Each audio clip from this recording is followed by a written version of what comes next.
दिल्ली की आबकारी नीति में कथित घोटाले की जांच कर रही ईडी के समन में संभावित गिरफ्तारी को लेकर अरविंद केजरीवाल को दिल्ली हाईकोर्ट से अंतरिम राहत नहीं मिली। दरअसल अरविंद केजरीवाल की तरफ से दिल्ली हाईकोर्ट में एक याचिका दाखिल कर कहा गया था कि वो जांच में पूछताछ में सहयोग करना चाहते हैं, ईडी के सामने पूछताछ के लिए पेश होना चाहते हैं, लेकिन आम आदमी पार्टी और अरविंद केजरीवाल की तरफ से आशंका व्यक्त की गई है कि ईडी उन्हें गिरफ्तार कर लेगी। ऐसे में अरविंद केजरीवाल की तरफ से याचिका दाखिल कर कहा गया कि कोर्ट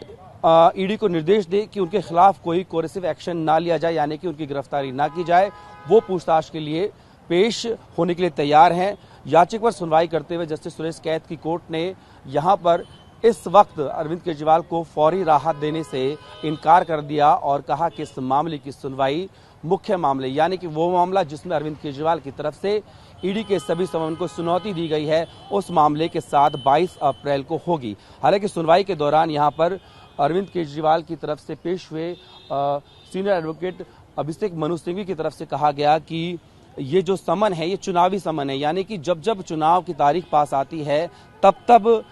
ईडी अरविंद केजरीवाल को समन भेजती है। और यहां पर यह भी उनकी तरफ से कहा गया कि अरविंद केजरीवाल पूछताछ में सहयोग जरूर करना चाहते हैं, लेकिन ईडी की जो टाइमिंग है वो इस तरीके की है कि जब चुनाव होता है या व्यस्त होते हैं तभी उनको समन भेजा जाता है। तो ऐसे में यहां पर कोर्ट ने ईडी से पूछा कि क्या आपने इस मामले में अरविंद केजरीवाल को गिरफ्तार आप करेंगे और आपके पास कोई सबूत है, तो इस पर ईडी की तरफ से कहा गया कि उनके पास में इस मामले में सबूत है और अगर जरूरत पड़ेगी तो आगे इस मामले में गिरफ्तारी भी की जा सकती है। लेकिन अभी फिलहाल वो इस बात को लेकर नहीं कह रहे हैं कि वो अरविंद केजरीवाल की गिरफ्तारी ही करना चाहते हैं। वो फिलहाल उनसे केवल पूछताछ इस मामले में करना चाहते हैं। यहाँ पर कोर्ट ने अरविंद केजरीवाल के वकील से यह भी पूछा कि आप अभी तक के समन पर पेश क्यों नहीं हुए, जबकि आपको पहला समन जो है 2 नवंबर को दिया गया था। तो अरविंद केजरीवाल की तरफ से कोर्ट में इस बात का जवाब दिया गया और कहा गया कि हर समन पर उन्होंने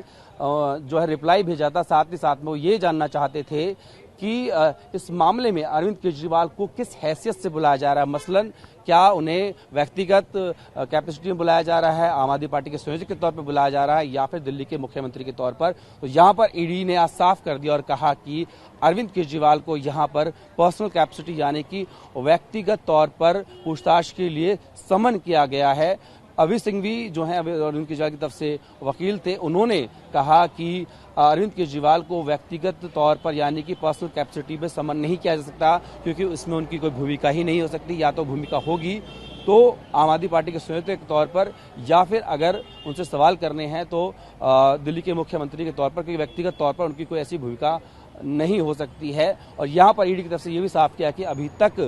अरविंद केजरीवाल या फिर आम आदमी पार्टी दोनों को ही इस मामले में आरोपी नहीं बनाया गया है, लेकिन अगर भविष्य में ऐसे सबूत आएंगे तो आरोपी भी बनाया जा सकता है। फिलहाल अगर देखें तो तमाम दलीलों के बाद, क्योंकि अरविंद केजरीवाल के वकील की तरफ से लगातार ये कहा गया कि 4 जून तक इस मामले में अगर कोर्ट ऐसा कोई आदेश पारित कर दे इससे कि उनके खिलाफ कोई एक्शन नहीं लिया जाएगा तो चुनाव भी खत्म हो जाएंगे और अरविंद केजरीवाल इस बीच ईडी के सामने पूछताछ के लिए पेश होंगे। लेकिन कोर्ट ने यहां पर राहत देने से साफ तौर पर इनकार कर दिया। अब आम आदमी पार्टी आगे सुप्रीम कोर्ट की तरफ रुख कर सकती है। हालांकि अभी अगर मैं बात करूं तो अरविंद केजरीवाल को 21 मार्च के लिए जो समन भेजा गया था वो पूरा दिन निकल चुका है। अब आगे ईडी जो है उनको गिरफ्तार भी कर सकती है, आगे समन भी भेज सकती है, क्योंकि इस मामले पर लेकर कोई रोक या राहत नहीं मिली है। तो अब आम आदमी पार्टी इसको लेकर सुप्रीम कोर्ट की तरफ रुख कर सकते हैं। प्रोड्यूसर राजीव के साथ जितेंद्र भाटी।